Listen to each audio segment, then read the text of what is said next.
Wilder says she's never seen my head before because of my kufi. Oh, Yeah, and I was okay. like, I found that hard to believe. All right, you ready?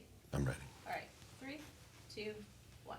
And welcome to Waterloo Human Rights Presents in a Hot Mississippi Minute. And of course, I'm very happy to be here again today. We like to take a few moments to talk about critical human rights issues. And today we actually have Miss Lisa Ambrose. She is the director of Amani Community Services. And of course, one of the things that we want to highlight about this particular conversation is what Amani does and this fundraiser, this banquet that's coming up to help raise some monies for the organization. All right, and so what we have is Lisa Ambrose with us in the room today. Sister Ambrose, I'm so glad that you're here. Thank you. Obviously, this is such a critical issue for the community. My understanding is that domestic violence costs Iowans $5 billion for the state of Iowa. And of course, the situation is exacerbated, I suppose, among black people and other minoritized people.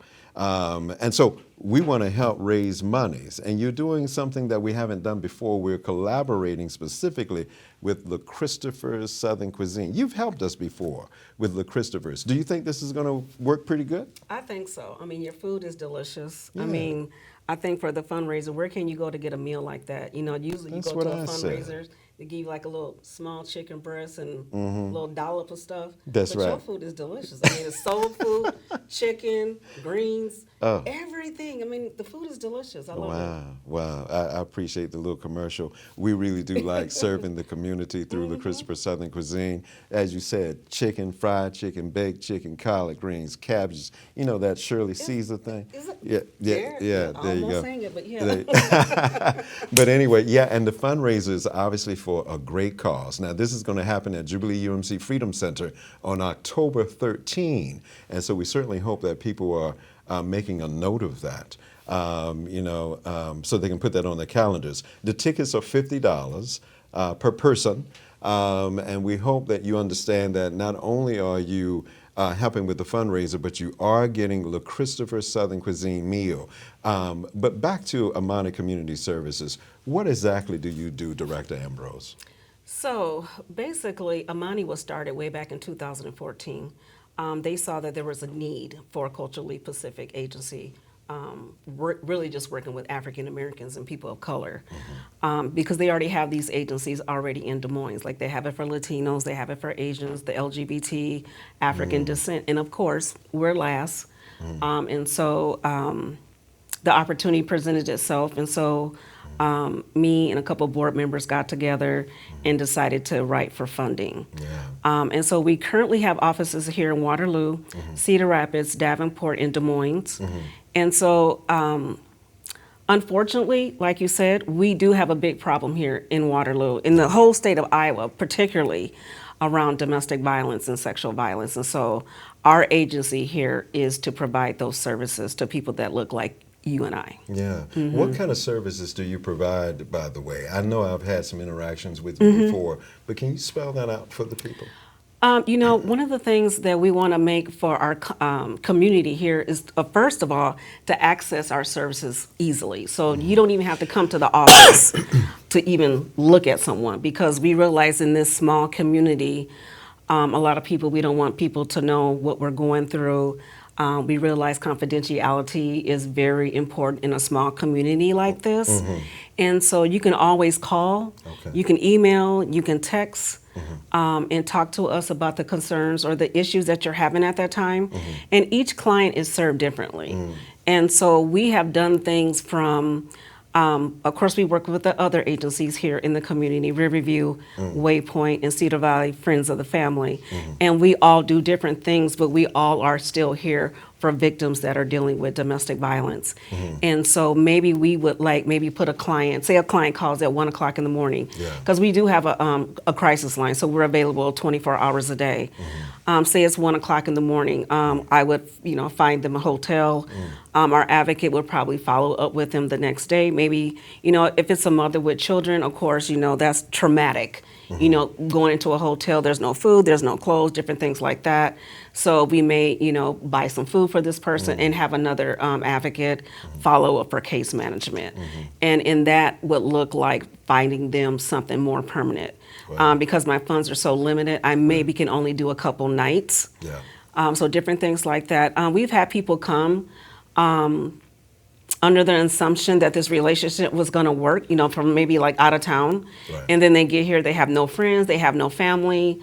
Their family can't help them to get back, and the perpetrator has just put them out. Maybe like threw them out like at a gas station or just anywhere, And so we've gotten people to go back to a safe place, like maybe back to their home, different things like that. Our staff does a lot of hours on counseling.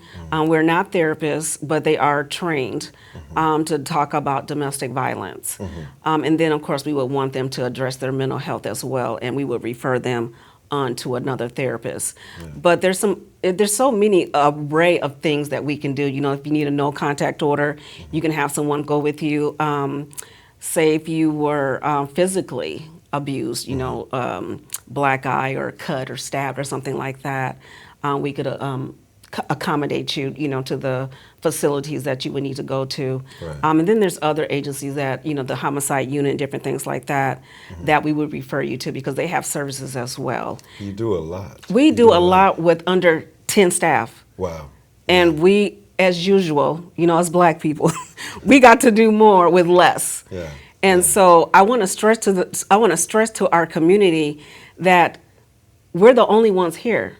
And so we're really relying on our community to step up and to help out because we're helping somebody every single day that looks like us. I mean, no, we're not on Facebook talking about it because those things are confidential. Yeah. So we can't talk about it, but kinda it's like hard our work. work, yeah. Exactly. It's hard work. We're overworked, underpaid. I'm probably working 50, 60 hours, a week just trying to keep up with programming, grants, different things like that. What's your supervision. telephone number? What's the number? Our number is 319-232-5660. One more time for the camera. It's 319-232-5660. I don't want to say the 800 number because I might get it wrong, but I'm thinking it's 888-983-2533. Okay. But we are on Facebook, and like I said, you can reach us anytime. Well, obviously, you're a vibrant organization that's been around since 2014. You need more monies. You need more monies in order to do the work. We want to charge everyone in the community about working with Amani Community Services. There are a lot of people here, whether you want to believe it or not, that are in need of these critical services with Amani Community Services.